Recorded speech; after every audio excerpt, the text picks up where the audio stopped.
who last week was hauling about 4 or 5 containers a day, this week will likely haul just 2 or 3 in months ahead. There's uncertainty and a lot of anxiety. Last week, we saw a drop of about more than 30% of the cargo that we were expecting coming in. For the month of May, we'll be down about 25%. No real indication yet about how big a surge may be, but this 90-day pause is not a lot of runway in our business.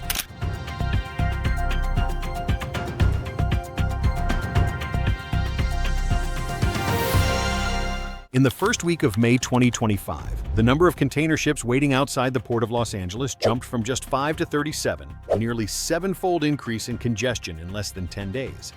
Port officials and supply chain analysts say this spike is directly tied to the anticipated implementation of new tariffs on Chinese goods by President-elect Donald Trump, with rates expected to rise to as high as 100% on Chinese imports. Companies across the U.S. are scrambling to bring in inventory before the tariffs take effect later this quarter. Logistics firms like C.H. Robinson confirm a surge in requests to front-load shipments, accelerating imports to avoid millions in additional duties. But the rush has overwhelmed U.S. ports, especially in Southern California, where the infrastructure is still recovering from a port strike just months earlier. This isn't just a traffic jam, it's a warning sign. When one policy announcement can clog America's busiest ports in a matter of days, the question isn't just whether businesses can keep up. It's whether the system itself is still built to handle disruption. The port congestion and inventory chaos seen in May 2025 weren't random. They were triggered by a single policy announcement that sent a shockwave through the global supply chain, the return of aggressive U.S. tariffs spearheaded by President-elect Donald Trump. In early April 2025, Trump revealed a plan to implement new tariffs on imports from China, with rates projected to range between 60% and 100% depending on the product category. In addition, a blanket tariff of 10% to 20% was proposed on all other imported goods, part of a broader America First strategy aimed at reshoring manufacturing and reducing reliance on foreign suppliers. Trump's 2025 trade agenda centers on de-risking supply chains from China, said Mike Short, president of Global Forwarding at C.H. Robinson, in an interview with CNBC. But rather than bring manufacturing back home, the policy had an immediate and predictable effect: panic across global trade corridors.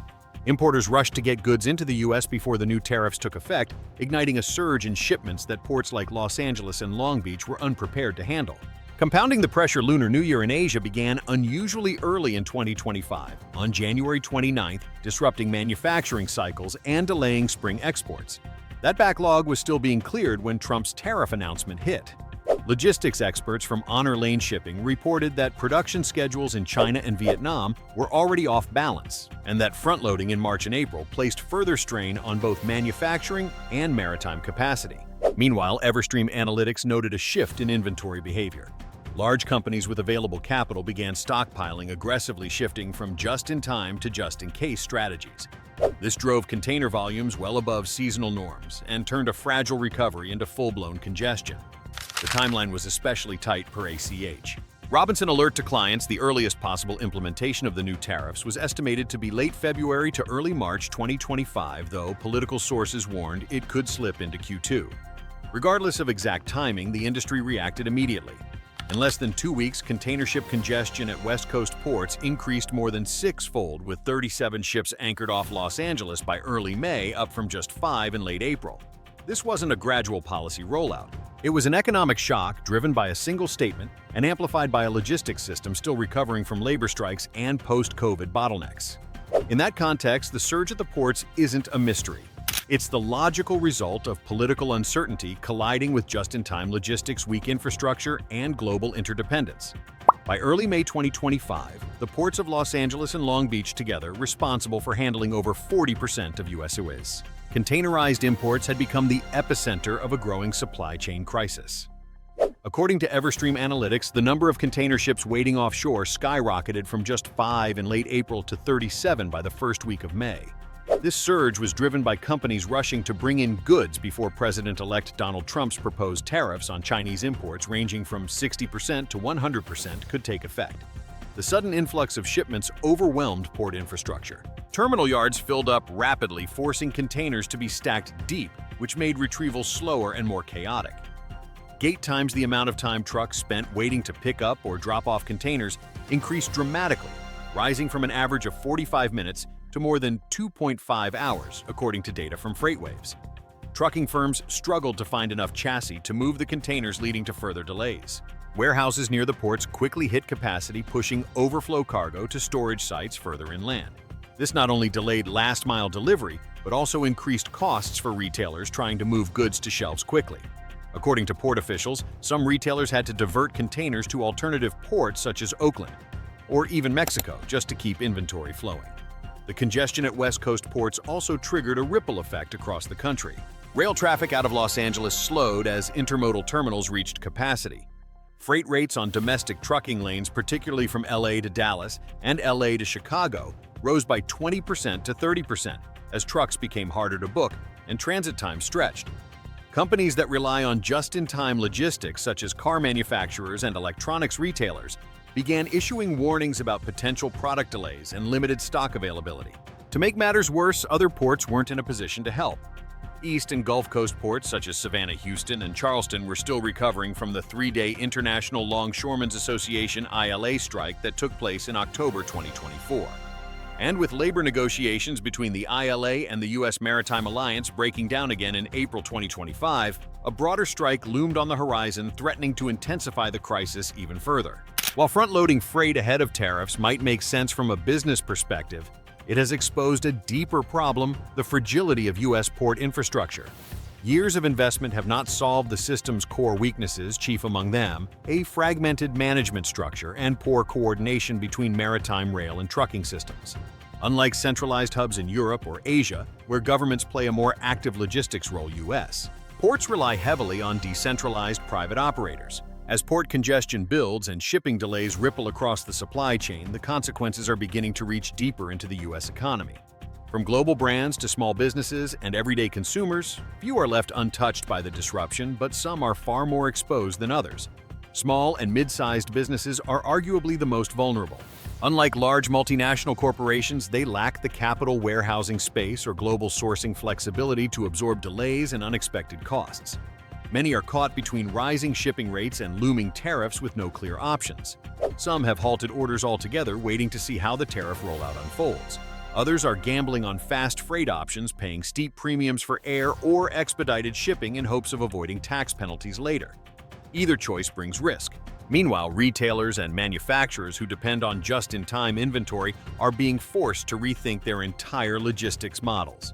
Automakers and electronics producers, industries especially reliant on Chinese subcomponents, are already warning of supply shortages. If the tariff regime is implemented at the proposed scale, these companies face not just slower deliveries but margin pressure and potential production cutbacks. The trucking and warehouse sectors are also feeling the squeeze. In Southern California, where the backlog is most intense, independent truckers are facing reduced job visibility, longer idle times, and congested access to terminals. For some, this means lower income despite longer working hours. Warehouse operators, on the other hand, are quickly reaching capacity, and in many regions, short-term storage space is either unavailable or prohibitively expensive. For consumers, the impact may not be immediately visible, but it's coming. Retailers, including Walmart and Target, have already indicated price hikes are likely if tariffs are implemented. Items that rely heavily on Chinese imports, such as electronics, furniture, and kitchen goods, are especially at risk. According to data from S&P Global, previous rounds of tariffs during the 2018-2019 trade war led to price increases of 5% to 15% on many of these categories. Economists warn that a repeat could erode consumer spending and slow retail recovery heading into the second half of 2025. At the policy level, the stakes are higher still. The United States is once again testing the limits of its supply chain, not just in terms of capacity, but resilience. Each time tariffs are introduced without coordination across industries, logistics, and labor, the cost spreads across the entire economy. And it's rarely the policymakers who bear that cost first. What began as a policy announcement has now grown into a full-spectrum supply chain stress test.